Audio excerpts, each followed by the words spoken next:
Hi, welcome to How to Repair. This video is on a Zanussi tumble dryer, condenser dryer, which has an error fault showing.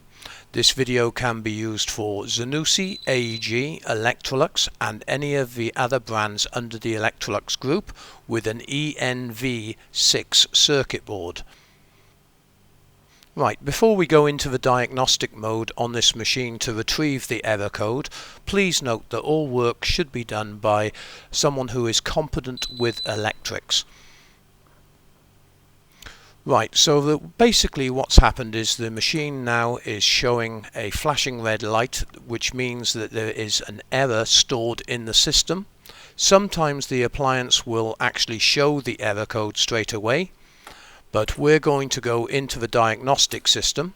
So by holding the two buttons down and turning the knob from the off position to position 1, we enter into the first part of the diagnostic sequence. You can see it's checking all the LEDs are working correctly. Now we have to turn the program all the way to position 10. This is where the circuit board retains the last error fault. And as you can see, the light is flashing 6 times red, followed by 2 green flashes. Now this is an actual heater fault. So I'm going to enter the diagnostic mode by pressing the 2 buttons and turning the dial from the off position to position 1 and holding them down for a couple of seconds. Now this takes us into the diagnostic sequence. The sequence does vary from model to model depending on the control panel that's fitted. All the information can be found at the website. Position 5 on this machine is actually low heat and position 6 is high heat. But as you can see, the machine is drawing a very small amount of ampage, where it should be drawing nearly 5 amp on low heat and nearly 8 amp on high heat. I'll explain more about this later. But the first thing I'm doing is speeding up the video for you so you can see how the machine comes apart. While you're watching this, I'll just quickly run through the E6 family errors. E61 is insufficient heat, time exceeded in the cycle. This could be due to a faulty heater. In other words, the heater is only working on half heat. It could be a faulty wiring, NTC sensor incorrectly calibrated, or it could be a possible fault with the circuit board. Now there's 2 hidden screws that you can see that I'm doing here, and you will need a magnetic screwdriver, and there's one just tucked inside the drawer here. The next in the family of faults is E62, which we're working on here. This is an open circuit. You could have a fault with the heater, might have faulty wiring, or possible electronic circuit board failure. E63 is a thermostat on the heater unit has gone faulty. Could be a thermostat fault.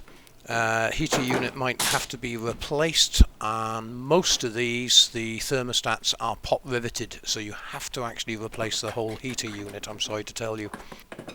E64 is also a heater thermostat faulty, wiring fault, or electronic board fault. Now there are 3 other faults, E6 faults, which is E65, E66, E67, but these are more motor related, and I will put them on the website, but it's not really to do with this video. So just flipping the back off the machine here, and this will now expose the heater cover. We'll take that off in a minute, but first we're going to disconnect the wiring. You just have to slide the junction box out.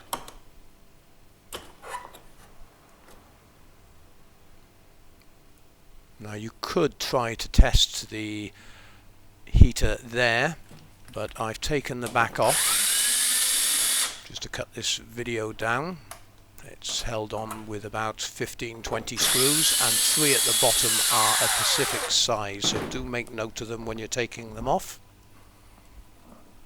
And here you can see the 2 thermostats attached to the heater. Now I actually did create this error code just to show you what would happen if the heater went faulty. So this heater is still actually good, but I'm just showing you how to replace it in case yours has blown. One of the things you should note with all tumble dryers, due to the nature of the appliance, they do build up a lot of dust. This can cause problems with the ducting systems, also problems with the motor, where a lot of fluff builds up on the motor and stops the motor cooling correctly. And if you would like to watch the other video on how a condenser dryer works, which is on the website, it'll give you a good indication of all the areas to clean on the appliance, including the condenser unit and the inlet for the flow of air on the front. But I'm just checking the thermostats here. You should have continuity across both of the thermostats. These two thermostats are in parallel. And of course check both sides of the heater as you have a high and low circuit. And you can see the amount of dust that I'm actually clearing off the heater here.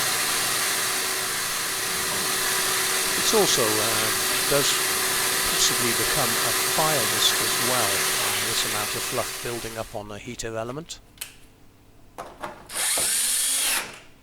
But we'll just reassemble it now for you. While I'm doing this, please remember to visit the website, and we sell all the parts for the Zanussi tumble dryer and the Electrolux group.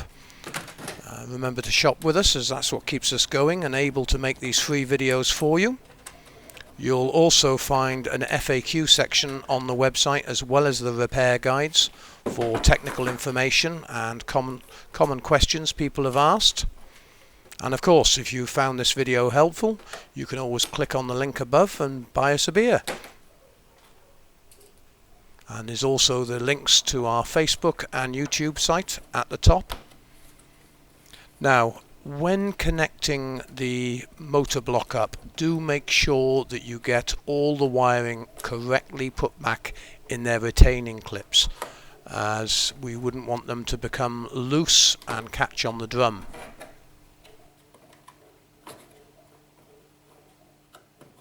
Now we're just going to go back into setting the machine up on normal heat.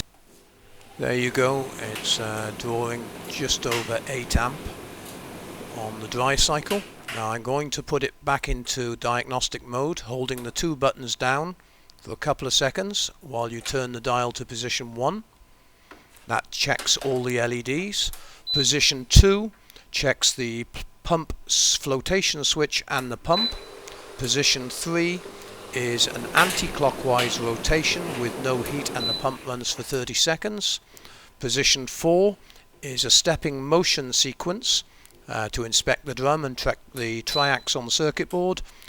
And number 5 is the low heat, and as you can see on low heat it's drawing just over 5 amp, and we'll turn it to high heat and again it's drawing just over 8 amp. So we know both sides of the heater are working. Now what we're going to do now is go to position number 10, and you can see that the error code is still stored in the memory of the circuit board. So we're going to clear that code by pressing the two buttons again. You can see it's flashing 6 and 2. And now we'll just press the two buttons, hold it down until you hear a beep, and it's cleared the sequence. We'll just come out of this now, and then we'll go back to it just to double check it's cleared. And as you can see, there's no flashing light. Now to come out of the program, you need to turn it to the off position, then turn it back on, then off. Then the next time you turn it on, it's on the normal tumble dryer cycle. And there you go. I hope you enjoyed this video. I hope we helped you. Please remember to shop with us. Thanks very much for watching. And don't forget, you can always buy us a beer on the button above. Thanks for watching.